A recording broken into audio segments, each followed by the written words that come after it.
Welcome to news alerts. Medak జిల్లాలో ముఖ్యమంత్రి రేవంత్ రెడ్డి పర్యటించారు. ముఖ్యమంత్రిగా బాధ్యతలు చేపట్టిన తర్వాత తొలిసారి మెదక్ జిల్లాకు వచ్చిన సీఎం ముందుగా ఏడుపాయల వనదుర్గమ్మ ఆలయానికి చేరుకున్నారు. అమ్మవారికి పట్టు వస్త్రాలు సమర్పించి ప్రత్యేక పూజలు చేశారు. సీఎం వెంట మంత్రులు దామోదర రాజనరసింహ, కొండా సురేఖ, పొంగులేటి శ్రీనివాసరెడ్డి, పీసీసీ అధ్యక్షుడు మహేష్ కుమార్ గౌడ్ ఉన్నారు.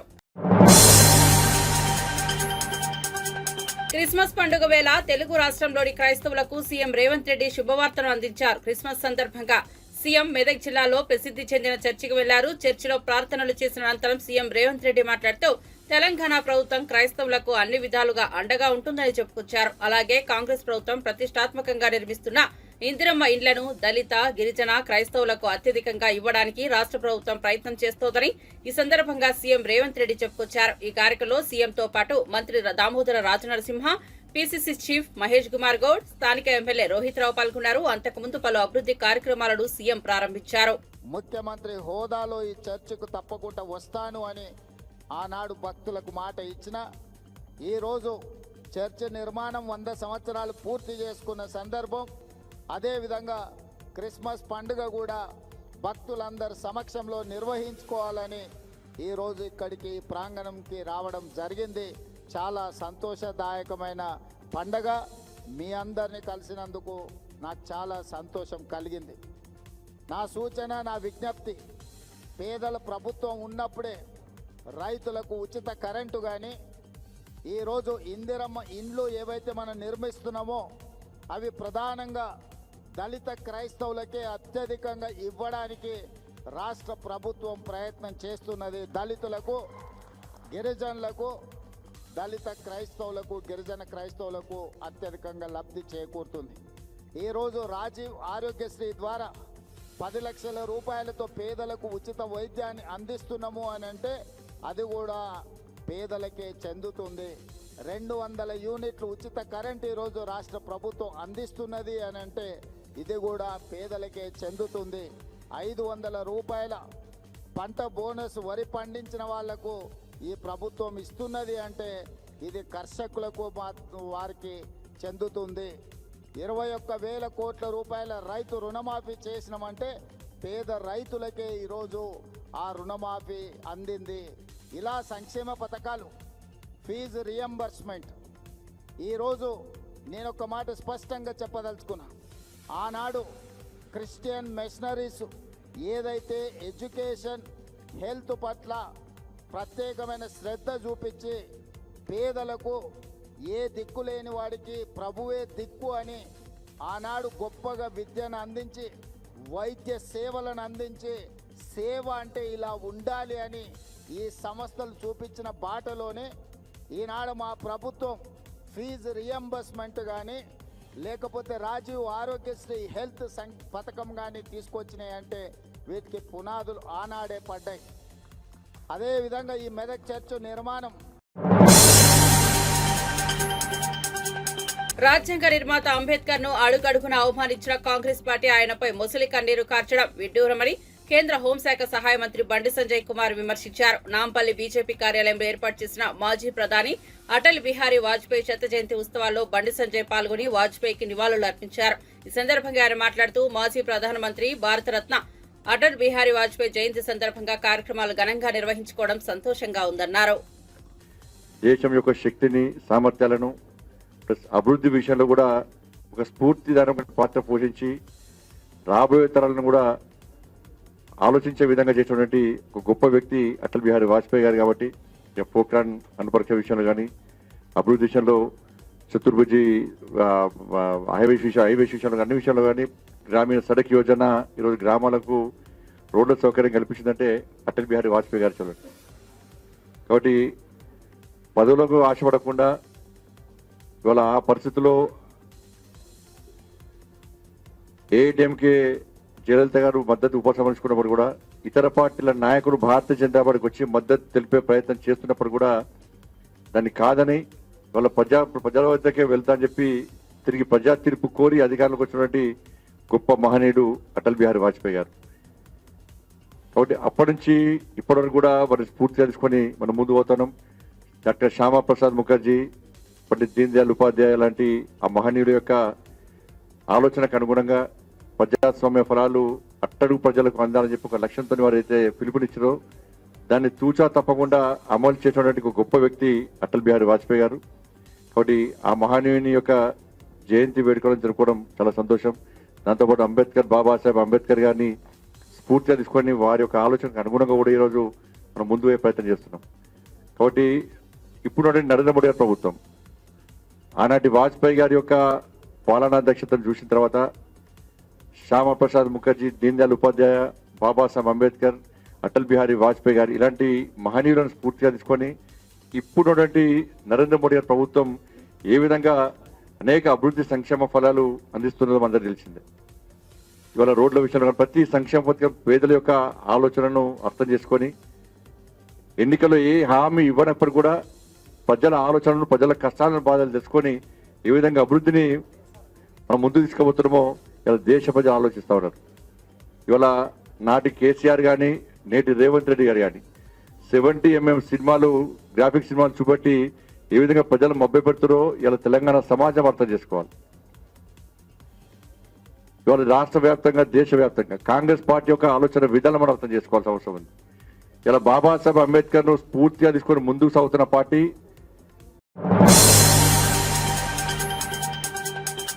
క్రిస్మస్ సందర్భంగా బీఆర్ఎస్ ఎమ్మెల్సీ కవిత, మాజీ ఎమ్మెల్యే పద్మా దేవేందర్ రెడ్డితో కలిసి మెదక్ పట్టణంలోని ప్రముఖ చర్చిని సందర్శించారు. ఈ సందర్భంగా ఏర్పాటు చేసిన మీడియా సమావేశంలో ఆమె మాట్లాడుతూ తెలంగాణ రాష్ట్ర క్రైస్తవులకు క్రిస్మస్ శుభాకాంక్షలు తెలియజేశారు. అనంతరం ఆమె మాట్లాడుతూ మెదక్ పట్టణం ఎన్నో కష్టాలను ఎదుర్కొని నిలబడి అభివృద్ధి వైపు అడుగులు వేసిందని, ఈ క్రమంలోనే బీఆర్ఎస్ ప్రభుత్వ హయాంలో మెదక్ జిల్లాకు అన్ని రకాలుగా నీటిని అందించే విధంగా ప్రణాళికలు రూపొందించామని, ఈ క్రమంలోనే కాళేశ్వరం నుంచి రామాయణపేట్ కెనాల్ను పూర్తి చేసి నీటిని అందించాలని నిర్ణయించామని, ఈ క్రమంలో ప్రభుత్వం మారింది కానీ అధికారంలోకి వచ్చిన కాంగ్రెస్ పార్టీ రామాయణపేట్ కెనాల్ నిర్మాణాన్ని నిలిపివేసిందని, కాంగ్రెస్ ప్రభుత్వం ఈ ప్రాజెక్టును కొనసాగించాలని సీఎంకు ఎమ్మెల్సీ కవిత విజ్ఞప్తి చేశారు. అన్నది పరిడవిల్లేటటువంటి ప్రదేశంగా పెద్ద సంఖ్యలో మరి ముస్లిం సోదరులు ఒక మత సహనానికి చక్కటి నిదర్శనంగా చెప్పాలంటే అది మెదక్ పట్టణం మన తెలంగాణలో నిలబడుతుందని చెప్పి మనస్ఫూర్తిగా నేను తెలియజేస్తా ఉన్నాను. ఈ మెదక్ బాగుండాలే, ఇక్కడ ఉండేటటువంటి అద్భుతమైనటువంటి పంటలు, సిరులు ఒకప్పుడు ఉండే అని ఆనాడు శ్రీనాథుడు కూడా చెప్పిండని చెప్పి మన కేసీఆర్ గారు పదే పదే చెప్తూ ఉంటారు. మరి మెదక్ మళ్ళా అట్లా పచ్చబడాలి, మంచిగా పంటలతోని ఉండాలి, సిరుల రాసులు ఇక్కడ పొంగాలనేటటువంటి కళతోని మరి ఇక్కడ అంతకుముందు సింగూరు నుంచి నీళ్లు హైదరాబాద్ పోతుండే, ఇక్కడ ఉండేటటువంటి గణపురం ఆయకట్లో రైతులకు నీళ్లు రానటువంటి పరిస్థితి ఉండే. కానీ తెలంగాణ ఏర్పడ్డ తర్వాత కేసీఆర్ గారు పట్టుబట్టి మరి గోదావరి జలాలతోని సింగూరుని నింపి తద్వారా గణపురం ఆయకట్టునంతా కూడా పరిరక్షించి మరి ఇక్కడ నిజంగానే సిరులు పండేటట్టుగా మనం చేసుకున్నాం. అక్కడితో ఆగిపోకుండా మరి మెదక్ జిల్లాలో ఉండేటటువంటి ప్రతి ఒక్క మండల కేంద్రంలో, ప్రతి ఒక్క గ్రామంలో ఉండేటటువంటి చెరువుల్ని పూడికలు తీసుకున్నాం. పూడికలు తీసుకున్నటువంటి వాటన్నిటిని కూడా మరి కాలువలతో అనుసంధానం చేసి తప్పకుండా 365 రోజులు చెర్లలో నీళ్లు ఉండాలనేటటువంటి కళ కేసీఆర్ గారికి ఉన్నది. దానికోసమే కాళేశ్వరం నుండి ఇక్కడికి నీళ్లు తెచ్చుకోవాలని అనుకున్నాం. ఆ పనులు సగంలోనే ఇప్పుడు వచ్చినటువంటి ప్రభుత్వం ఆపడం అన్నది నిజంగా దారుణం. కాళేశ్వరం ప్యాకేజ్ 19 కింద మరి మొత్తం కూడా యావత్ మెదక్ జిల్లా సస్యశ్యామలం అయ్యేటటువంటి ఆస్కారం ఉన్నది. కానీ కేసీఆర్ గారి మీద కోపంతో మెదక్ ప్రజల మీద తీర్చుకుంటే ఏమొస్తుందని చెప్పి ఈ ప్రభుత్వాన్ని మేము ప్రశ్నిస్తూ ఉన్నాం. తప్పకుండా కాళేశ్వరం నీళ్లు సింగూరు ద్వారా ప్లస్ అదేవిధంగా ప్రతి చెరువుకి, ప్రతి మండలానికి ఏదైతే అనుసంధానం చేసుకోవడానికి రామాయణపేట్ కెనాల్ని మనం నిర్మించుకుంటా ఉన్నామో దాన్ని కొనసాగించవలసిందిగా ఈ ప్రభుత్వాన్ని మెదక్ ప్రజల తరఫున నేను రిక్వెస్ట్ చేస్తూ ఉన్నాను. ప్రభుత్వాలు అనేటటువంటిది కంటిన్యూస్ ప్రాసెస్ ఉండాలి. ఒక పార్టీ పోయి ఇంకో పార్టీ అధికారంలోకి రావచ్చు, కానీ గవర్నెన్స్ అనేది కంటిన్యూస్గా కొనసాగాలి. ప్రజల కోసం చేపట్టినటువంటి ఈ పథకాలను ఆపవద్దు అని చెప్పి మేము గౌరవ ముఖ్యమంత్రి గారికి విజ్ఞప్తి చేస్తూ ఉన్నాం. ఎందుకంటే ఇది ఇబ్బంది పడ్డటువంటి నేల, కష్టాలు పడ్డటువంటి నేల, చాలా కరువును చూసినటువంటి ప్రాంతం. ఆ కరువునంతా కూడా తరిమేసే విధంగా సంధ్యా థియేటర్ తొక్కిసలాట ఘటనలో మృతి చెందిన రేవతి కుటుంబానికి అల్లు అర్జున్ తో పాటు నిర్మాతలు, డైరెక్టర్ భారీ పరిహారాన్ని ప్రకటించారు. ఈ మేరకు పుష్ప 2 హీరో అల్లు అర్జున్ 1 కోటి, డైరెక్టర్ సుకుమార్ 50 లక్షలు, చిత్ర నిర్మాతలు 50 లక్షలు కలిపి మొత్తం 2 కోట్ల చెక్కులను ఎఫ్డీసీ చైర్మన్ దిల్ రాజు, అల్లు అరవింద్ కలిసి కిమ్స్ ఆసుపత్రిలో రేవతి భర్తకు అందజేశారు. అనంతరం ఐసీయూలో చికిత్స పొందుతున్న శ్రీతేజ్ ను అల్లు అరవింద్ పరామర్శించారు. ఈ సందర్భంగా ఆయన మాట్లాడుతూ శ్రీతేజ్ నెమ్మదిగా కోలుకుంటున్నాడని తెలిపారు. గత 72 గంటలుగా అతడు వెంటిలేటర్ లేకుండా చికిత్స పొందుతున్నాడని పేర్కొన్నారు. త్వరలోనే అతడు పూర్తి స్థాయిలో కోలుకోవాలని ఆశిస్తున్నానని అల్లు అరవింద్ అన్నారు.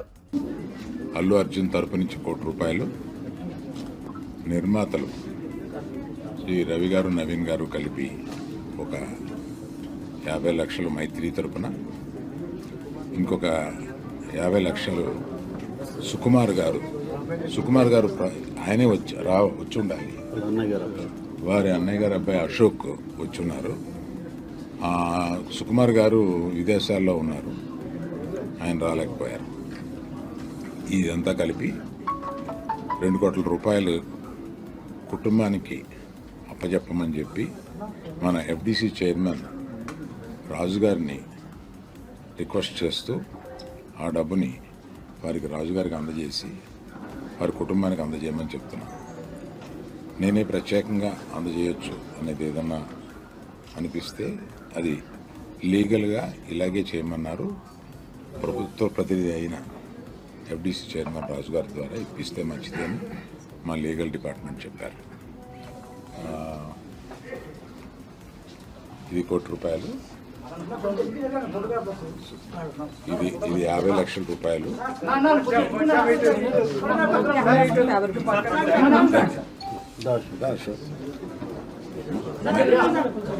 మైత్రిది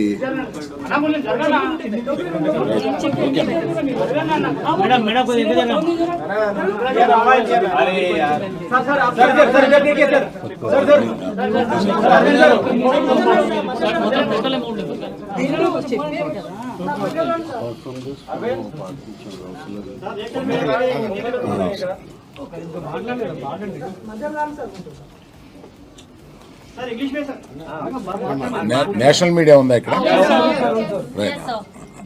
I'll speak again in English. Namaste to everyone attended here and whoever is seeing it. So, in the unfortunate incident, other than losing mother, this boy Teja has been recovering in the hospital. We are Telangana ప్రభుత్వంపై BJP MP Laxman కీలక వ్యాఖ్యలు చేశారు. అలవి కాని హామీలు అమలు చేయలేక డ్రామాలు నడిపిస్తున్నారని మండిపడ్డారు. ఏదో అజెండా సృష్టించి ఫేక్ ప్రచారాలు చేస్తూ ప్రజలు తప్పుదోవ పట్టిస్తున్నారని మండిపడ్డారు. రేవంత్ రెడ్డి కాంగ్రెస్ చరిత్ర తెలుసుకోవాలన్నారు. కాంగ్రెస్ చేసిన పాపాలు కడిగితే పోవని తెలిపారు. సీఎం రేవంత్ రెడ్డి బాధ్యత రహితంగా మాట్లాడుతున్నారు. కొత్త వేషం వేసుకుని కమ్యూనిస్ట్ అవతారం ఎత్తారన్నారు. పాకిస్తాన్, చైనా భూ ఆక్రమణ ఇప్పుడు జరగలేదన్నారు. ప్రధాని కోసం మత ప్రాతిపదికన దేశాన్ని విడగొట్టింది నెహ్రూ కుటుంబం, కాంగ్రెస్ పార్టీ అన్నారు. మణిపూర్లో జరుగుతున్న సంఘటనలు దురదృష్టకరమన్నారు. సుపాలన దినోత్సవంగా విలువలతో అనైతిక పద్ధతుల్లో ఒక ఓటుతో ప్రభుత్వము కూలిపోతుందని తెలిసిన నైతిక విలువలకు లోబడి వారు ప్రభుత్వాన్ని కోల్పోయినారు. మళ్ళీ ప్రజల్లోకి వెళ్ళి ప్రజల మన్నను పొంది ప్రజాస్వామికంగా తిరిగి ప్రధానమంత్రి అయినాడు తప్పితే ఒక్క ఎంపీ ఓటుతో ప్రభుత్వం పోతుందని తెలిసిన రాజీ పడలేదు. అటువంటి నైతిక విలువలతో కూడుకున్నటువంటి రాజకీయాలు నడిపిన మహోన్నతమైన వ్యక్తి అటల్ బిహారీ వాజ్పేయి గారు. ఈ రోజు మనం చూస్తున్నాం రాజకీయాల్లో రంగులు మార్చే ఊసరి వెళ్లి కూడా సిగ్గుతో తలవంచుకుంటున్నది. ఎమ్మెల్యేలు ఏ పార్టీలో గెలుస్తా ఉన్నారు, ఏ పార్టీలో మంత్రులు అవుతున్నారు, ఏ పార్టీలో మరి ఎన్నికల్లో పోటీ చేస్తున్నారో ఇవాళ మనం కల్లారా చూస్తా ఉన్నాము. దానికి ఇవాళ ఒక ప్రయోగశాలగా తెలంగాణ మారింది. ఏ ఎమ్మెల్యే ఏ పార్టీలోనో కూడా ఎవరు చెప్పలేని పరిస్థితి. అంత దయనీయమైనటువంటి రాజకీయాలు ఈరోజు కొనసాగుతున్నాయి. వాజ్పేయి గారు ఒక గొప్ప కవిగా, ఒక పరిపాలన దక్షకుడే కాకుండా అజాత శత్రువుగా పివి నరసింహారావు గారు ప్రధానమంత్రిగా ఉన్నప్పుడు ఐక్యరాజ్య సమితిలో భారత ప్రతినిధిగా ఈ దేశం నుంచి పాల్గొనాలని చెప్పి భావించినప్పుడు ప్రతిపక్ష నాయకుడుగా ఉన్నటువంటి వాజ్పేయి గారిని పంపించారంటే వాజ్పేయి గారికి ఈ దేశం పట్ల వారికి ఉన్నటువంటి ఒక నిబద్ధత, రాజకీయాల కంటే పార్టీల కంటే దేశమే ముఖ్యమని భావించే వాజ్పేయి గారి మీద నమ్మకంతో విశ్వాసంతోనే ఆనాడు పివి నరసింహరావు గారు పంపిస్తే వారు హిందీలో అనర్గళంగా ప్రసంగించి ఏ రకంగా పాకిస్తాన్ను ఏకాకిగా చేసిండ్రో అది ఒక చరిత్ర. ఆ రకంగా వాజ్పేయి గారు మరి భారతదేశం ఒక శక్తివంతమైన దేశంగా నిరూపించడానికి పోఖ్రాన్ అణుబాంబు ప్రయోగించి అమెరికా ఆంక్షలు కూడా తలవకుండా ఏ రకంగా వారు ఇండస్ట్రీ తరపున సీఎం రేవంత్ రెడ్డిని కలవబోతున్నట్లుగా ఎఫ్డీసీ చైర్మన్ దిల్ రాజు తెలిపారు. ఆయన సంధ్యా థియేటర్ తొక్కిసలాట ఘటనలో గాయపడి కిమ్స్ ఆసుపత్రిలో చికిత్స పొందుతున్న శ్రీతేజ్ ను అల్లు అరవింద్ తో కలిసి పరామర్శించారు. అనంతరం 2 కోట్ల పరిహారానికి సంబంధించి చెక్కులను రేవతి భర్తకు అందజేశారు. ఈ సందర్భంగా ఆయన మాట్లాడుతూ శ్రీతేజ్ గత 3 రోజులుగా వెంటిలేటర్ లేకుండానే శ్వాస తీసుకుంటున్నారని తెలిపారు. అదేవిధంగా టీఎఫ్డీసీ తరపున హీరోలు, డైరెక్టర్లు, ప్రొడ్యూసర్లు, అల్లు అర్జున్ తో సహా అందరూ సీఎం రేవంత్ రెడ్డిని కలవబోతున్నట్లుగా ఆయన పేర్కొన్నారు. భేటీకి సంబంధించి ఇప్పటికే సీఎంఓ నుంచి కూడా అనుమతి లభించిందని తెలిపారు. ఈ సమావేశంలో సంధ్యా థియేటర్ తొక్కిసలాట ఘటనతో పాటు ఇతర అంశాలపై సీఎంతో టాలీవుడ్ పెద్దలు చర్చించనున్నారని దిల్ రాజు స్పష్టం చేశారు. ఈ రోజు కూడా బాబు చాలా రికవరీ ఫాస్ట్ గా ఉంది. వెంటిలేటర్ అండ్ ఆక్సిజన్ లేకుండా ఆల్మోస్ట్ మోర్ దెన్ 72 అవర్స్ నుంచి గ్రో అవుతూ ఉన్నాడు. సో ఆల్ మూమెంట్స్ అన్ని బాగున్నాయని ఈరోజే డాక్టర్స్ ఆల్రెడీ బులెటిన్లో కూడా ఇచ్చారు. అలాగే అరవింద్ గారు ఆ ఫ్యామిలీకి సంబంధించి అరవింద్ గారు అల్లు అర్జున్ తరఫున, అలాగే Mythri movie makers and director Sukumar వాళ్ళందరూ ఫ్యామిలీకి 2 crores రూపీస్ ఇవ్వాలని వాళ్ళు డిసైడ్ చేసుకొని చెప్పడం జరిగింది. దీన్ని ఆ ఫ్యామిలీకి ప్రాపర్గా యూజ్ అయ్యేలాగా, ఎస్పెషల్లీ పిల్లలకి, బాబుకి, పాపకి అండ్ భాస్కర్ ఎవరైతే రేవతి గారు హస్బెండ్ భాస్కర్ ఉన్నారో అలా ఫ్యామిలీకి యూజ్ అయ్యేలాగా. సో డెఫినెట్గా వాళ్ళు అడిగారు, నేను లీడ్ తీసుకొని వాళ్ళ ఫ్యామిలీకి ఉపయోగపడేలాగా చేస్తాం.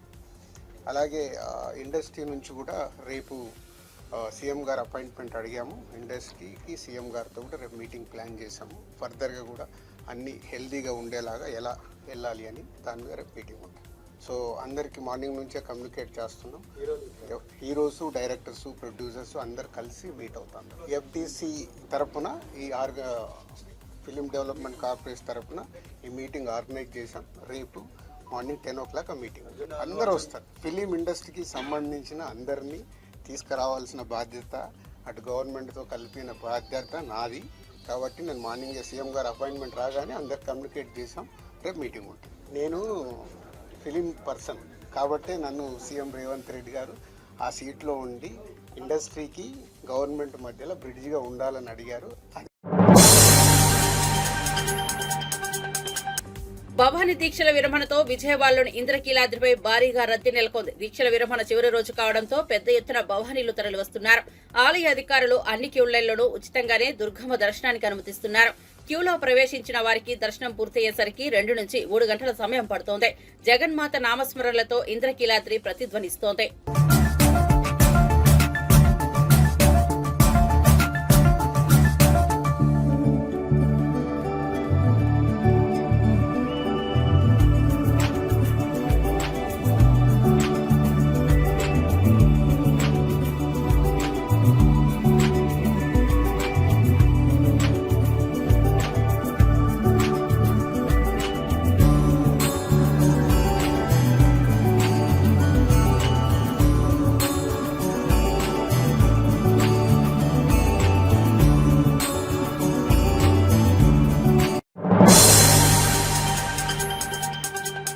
సిద్దిపేటలో జరిగిన క్రిస్మస్ వేడుకల్లో మాజీ మంత్రి బీఆర్ఎస్ నేత హరీష్ రావు పాల్గొన్నారు. ఈ సందర్భంగా క్రైస్తవ సోదరులకు శుభాకాంక్షలు తెలిపారు. అనంతరం ఆయన మాట్లాడుతూ యేసుక్రీస్తు జన్మించిన డిసెంబర్ మాసం వచ్చిందంటే క్రైస్తవులందరికీ సంతోషంగా ఉంటుందని అన్నారు. ఈ క్రిస్మస్ మనందరికీ శాంతిని, సౌభ్రాతృత్వాన్ని, సహనాన్ని, క్షమాగుణాన్ని నేర్పుతుందని పేర్కొన్నారు. ఎదుటివారి పట్ల జాలి, దయా, క్షమాగుణం కలిగి ఉండాలని యేసుక్రీస్తు ప్రబోధించారని హరీష్ రావు అన్నారు. తోటి వారిని ప్రేమించండి, తోటి వారికి ఉపకారం చేయండి, 10 మందికి సహాయం చేసినప్పుడే నీ జన్మ ధన్యమవుతుందని ప్రభువు చెప్పారని తెలిపారు. తనను సిలువ వేసిన వారిని, తనను నానా మాటలు అన్నవారిని కూడా క్షమించండి అన్న గొప్ప దయామయుడు యేసుక్రీస్తు అని కొనియాడారు. అందుకే యేసుక్రీస్తు గొప్పతనాన్ని ప్రపంచమంతా గుర్తించిందని అన్నారు. ఖురాన్లోనైనా మన బైబిల్లోనైనా చెప్పింది అందరూ సమానమనే చెప్పారు. దాన్ని మనం పాటించాలి. కొన్ని శక్తులు, కొన్ని వ్యక్తులు, కొందరు వ్యక్తులు మతాల మధ్య, కులాల మధ్య చిచ్చు పెట్టి మనం విభజించి పాలించాలని చూస్తారు. కానీ మనందరం ఒకటే. భారత రాజ్యాంగం, బాబాసాహెబ్ అంబేద్కర్ గారు మనందరికీ సమానమైన హక్కులు కల్పించారు. Every citizen of India has equal rights. అది నువ్వు హిందూ అయినా, క్రైస్తవులైనా, ముస్లిం మైనార్టీలైనా అందరికీ సమాన హక్కులు కల్పించింది భారత రాజ్యాంగం. కానీ దురదృష్టవశాత్తు కొందరు దీన్ని తప్పుతో పట్టించడం. కానీ మనం విజ్ఞులైనటువంటి మనం అందరం ఒకటిగా ఉండాలి. అందరం ఒకటిగా ఉండి ఈ దేశ అభివృద్ధి కోసం, మన తెలంగాణ రాష్ట్ర అభివృద్ధి కోసం అందరము కలిసి ముందుకు సాగాలి. మన అభివృద్ధిలోనే, మనందరి అభివృద్ధిలోనే ఈ రాష్ట్ర అభివృద్ధి, దేశ అభివృద్ధి ఉంది. దేశ అభివృద్ధిలో మనందరి అభివృద్ధి కూడా ఉంటుంది. Let us all unite, let us all work for the progress of this country and progress of this state and progress of every citizen of this country. So అందరం కలిసి చక్కగా ముందుకు పోదాం. ఇది ఈసారి ఎవరు బాగా పాడారు పాట? School children, Sunday school children please come. Every year Sunday school children కు నా తరఫున ఒక చిన్న గిఫ్ట్ ఇస్తా ఉంటాం. ఈసారి వాళ్ళు కూడా వచ్చి ఆ గిఫ్ట్ అందుకోవాల్సిందిగా సండే స్కూల్ చిల్డ్రన్ ను నేను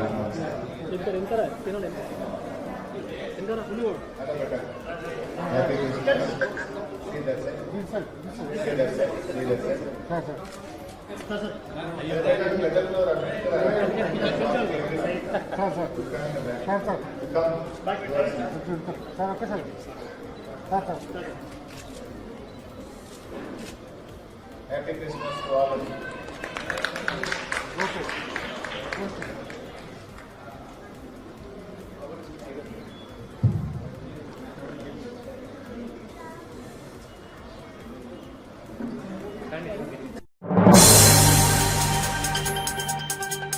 ప్రజాస్వామ్యంపై మాట్లాడే హక్కు కాంగ్రెస్ కు లేదని కేంద్ర మంత్రి కిషన్ రెడ్డి విమర్శించారు. అంబేద్కర్ బతికినన్ని రోజులు ఆయన్ను కాంగ్రెస్ అవమానించిందని అన్నారు.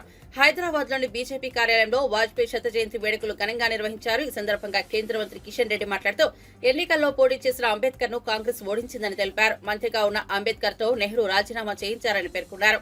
1954 నుంచి 88 వరకు నెహ్రూ, ఇందిరాగాంధీ సహా 21 మంది కాంగ్రెస్ భారతరత్న ఇచ్చిందని, కానీ అంబేద్కర్ ను ఎందుకు విస్మరించిందో సమాధానం చెప్పాలని కిషన్ రెడ్డి డిమాండ్ చేశారు. పార్లమెంట్ సెంటర్ హాల్లో అంబేద్కర్ ఫోటో కూడా ఎందుకు పెట్టలేదని ప్రశ్నించారు. ముఖ్యంగా యువకులకు వాజ్పేయి గారి జీవితము ఎంతో ఆదర్శమైనటువంటి జీవితం. వారు మరి జనసంఘలో ఉన్నప్పుడు కానీ నవయువ సామ్రాట్గా, యువ హృదయ సామ్రాట్గా ఆయన పేరు తెచ్చుకున్నారు దేశంలో. వాజ్పేయి గారు మీటింగ్ పెడుతున్నారంటే బస్సులు లేకపోతే వెహికల్స్ పెట్టాల్సిన అవసరం లేదు. వేలాది మంది ప్రజలు స్వచ్ఛందంగా వాజ్పేయి గారు ఉపన్యాసం వినడం కోసం దేశంలో ఏ మూలకెళ్ళినా కూడా వచ్చేటువంటి వాళ్ళు. అటువంటి గొప్ప నాయకుడు, ఆదర్శమైనటువంటి వ్యక్తిత్వం కలిగినటువంటి నాయకుడు అటల్ బిహారీ వాజ్పేయి గారు. మనకు తెలుసు వాజ్పేయి గారు ఈ దేశానికి ప్రజాస్వామ్యం ప్రమాదంలో ఉంది, శ్రీమతి ఇందిరాగాంధీ గారు పూర్తిగా నియంత్రిత ధోరణితో వ్యవహరిస్తున్నారన్నప్పుడు ఏ రకంగా జయప్రకాష్ నారాయణ నేతృత్వంలో మరి ఆ రోజు జనసంఘ్ కానీ ఇతర ప్రజా సంస్థలు కానీ కలిసి పనిచేశాయో మనకు తెలుసు. శ్రీమతి ఇందిరాగాంధీ ప్రజాస్వామ్యాన్ని కూని చేసి, కాంగ్రెస్ పార్టీ పత్రికా స్వేచ్ఛను హరించివేసి, ఈ దేశాన్ని అంతా కూడా ఒక జైలుగా మార్చి మరి లక్షలాది మందిని మీసా కింద జైల్లో పెట్టినప్పుడు మరి వాజ్పేయి గారు కూడా 18 నెలల పాటు జైల్లో ఉన్న విషయం మనం చేస్తా ఉన్నాను.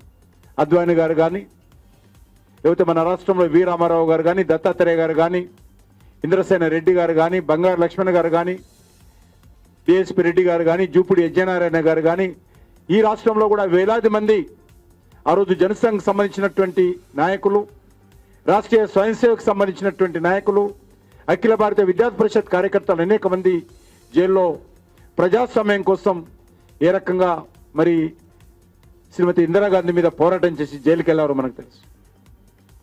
వాజ్పేయి గారి నాయకత్వంలో జనసంఘను కూడా రద్దు చేసుకొని మరి ఆ రోజు జనతా పార్టీలో విలీనం చేశాం. ఈరోజు కాంగ్రెస్ పార్టీ వాళ్ళు మాట్లాడుతూ ఉన్నారు, ప్రజాస్వామ్యం గురించి మాట్లాడుతూ ఉన్నారు. ప్రజాస్వామ్యం గురించి మాట్లాడేటువంటి నైతిక హక్కు కాంగ్రెస్ పార్టీకి లేదు. ఈ దేశంలో పూర్తిగా బరి తెగించి కాంగ్రెస్ పార్టీ ఆ రోజు సంధ్యా థియేటర్ వద్ద జరిగిన తొక్కిసలాట ఘటనలో రేవతి అనే మహిళ ప్రాణాలు కోల్పోయింది. అదేవిధంగా ఆమె కుమారుడు శ్రీతేజ్ గత కొన్ని రోజులుగా కిమ్స్ ఆసుపత్రిలో వెంటిలేటర్ పై చికిత్స పొందుతున్నాడు. ఈ మేరకు బాధిత కుటుంబానికి హీరో అల్లు అర్జున్ తో సహా దర్శకుడు సుకుమార్, మైత్రి మూవీస్ నిర్మాతలు కలిపి 2 కోట్ల పరిహారం అందజేశారు. ఈ క్రమంలో ప్రముఖ కొరియోగ్రాఫర్ జానీ మాస్టర్ ఆసక్తికర వ్యాఖ్యలు చేశారు. ఐసీయూలో చికిత్స పొందుతున్న శ్రీతేజ్ త్వరగా కోలుకోవాలని ఆకాంక్షించారు. శ్రీతేజ్ ను చూడాలని అందరికీ ఆతృతగా ఉందని, కొన్ని పరిధుల వల్ల తాను ఆసుపత్రిలోకి వెళ్లలేకపోతున్నానని అన్నారు. తమ కొరియోగ్రాఫర్ సొసైటీ తరపున శ్రీతేజ్ కుటుంబానికి అండగా ఉంటామని హామీ ఇచ్చారు. ప్రస్తుతం తన కేసు కోర్టు పరిధిలో ఉందని, అందుకే ఎక్కువ మాట్లాడదలుచుకోలేదని జానీ మాస్టర్ అన్నారు. ఇప్పుడు బాగా కదులుతున్నారు, చూస్తున్నారు, వినపడతా ఉన్నారు. కదలిక చాలా బాగుంది. అందరు పిల్లల్లాగా హ్యాపీగా ఆడుకుంటూ మంచి ఆరోగ్యం బాగుంది. అలాగే వాళ్ళ ఫ్యామిలీకి మా సైడ్ నుంచి అండగా ఉంటాం.